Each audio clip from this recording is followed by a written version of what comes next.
Hello বন্ধুরা, কেমন আছো সবাই? আর আমি ভালো আছি। আজকে তোমাদের সামনে একটা নতুন রান্নার রেসিপি নিয়ে এসেছি। হ্যাঁ, আমি তো বলবো নতুন, কারণ আমার পেজে এটা নতুন রান্না।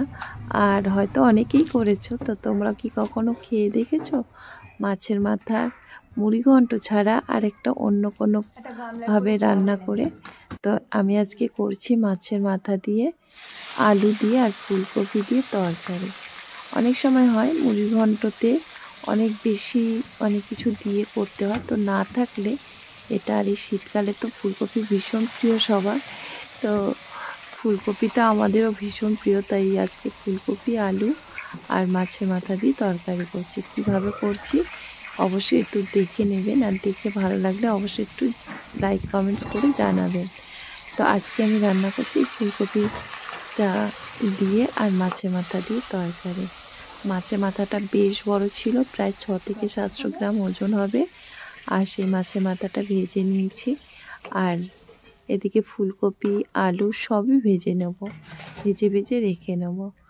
আর এইভাবে একবার কখনো রান্না করে খেয়ে দেখবেন, এত ভালো লাগে, না খেলে বুঝতে পারবেন না।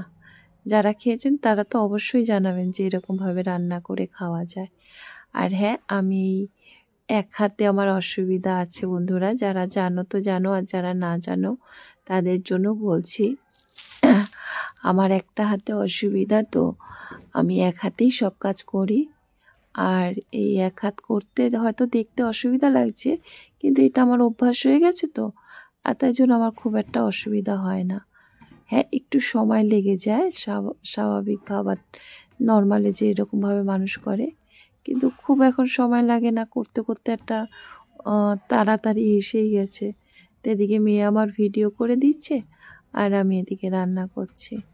তো এরকম ফুলকপি যেরকম ডুমো ডুমো কোয়া কোয়া, সেই ফুলকপিটা ছাড়িয়ে ভালো করে কেটে নিয়ে মধ্যখান থেকে ফালি করে দিচ্ছি। এখন ফুলকপিতে ভীষণ টেস্ট, যাভাবে রান্না করা যায় সেইভাবেই ভালো লাগে খেতে। ফুলকপির চপ তো মানে অসাধারণ। যাই হোক, এবার এদিকে আমি ফুলকপিটা ধুয়ে ভাজতে দিয়ে দিলাম, মানে ভাজবো কড়াইতে। আর আমি গ্রামে থাকি, তো মাটির উনুনে কাঠের জালে রান্না করতে আমার ভীষণ ভালো লাগে। আর আজকে রবিবার, একটু ফ্রিও, তো চলো রান্না বান্না করে নেওয়া যাক এইভাবে। তো আমি কি করেছি, একটা বড় পেঁয়াজ। আর বন্ধুরা, আমি কাঠের চৌকির উপর বসে কিন্তু আমি রান্নাটা করছি। তো আর এখানে আমি জিনিসপত্র রেখে কাটাকুটি করি, তাতে করে আমার নোংরাটা কম হয়। আর প্রত্যেক দিনই মোছা হয় এই জায়গাটা, তো আমার অসুবিধা হয় না। আর আমাকে একটু ফলো করে দেবেন, আর একটু লাইক কমেন্টস করে দেবেন। আমি খুব চেষ্টা করছি ভিডিও বানিয়ে সকলকে দেখানোর চেষ্টা করছি যে আমিও একটু রান্না বান্না করতে পারি। আপনারা যদি দেখেন তো খুব ভালো হয়। তো আমি এদিকে কড়াইতে তেলের উপর গোটা গরম মশলা, তেজপাতা, পেঁয়াজটা ভেজে নিয়ে তারপরে আদা রসুন আর একটা পেঁয়াজ পেস্ট করে দিয়েছি। তো মশলাটা একটু হালকা কম দিয়েছি, কারণ একটু বাড়িতে সব মশলা খাওয়া একটু কম আছে। আপনারা চাইলে আর একটু বেশি মশলা দিয়ে এই রান্নাটা করতে পারেন। আমি একটু মোটামুটি মশলা দিয়েছি। আর এদিকে মাছের মাথাটা দিয়ে মশলা দিয়ে কষিয়ে নেবো ভালো করে।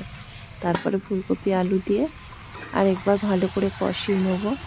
আর যেহেতু সব কিছুই ভাজা, তো আর রান্না করতে অত একটা সময় লাগবে না। ফুলকপিটা বেশ ভালো গোটা গোটা থেকে গেছে রান্নার সময়, ভেজেছি যখন তখন হাফ সিদ্ধ হয়েছে। আর জল দিয়ে বেশ মাখা মাখা করে নিয়ে ফুলকপির তরকারিটা আমার হয়ে গেছে। হ্যাঁ, এখানে গরম মশলা দিয়ে একবার কষিয়েছি, আবার লাস্টে নামানোর সময় গরম মশলা আর কাজু কিশমিশ দিয়ে নামিয়েছি।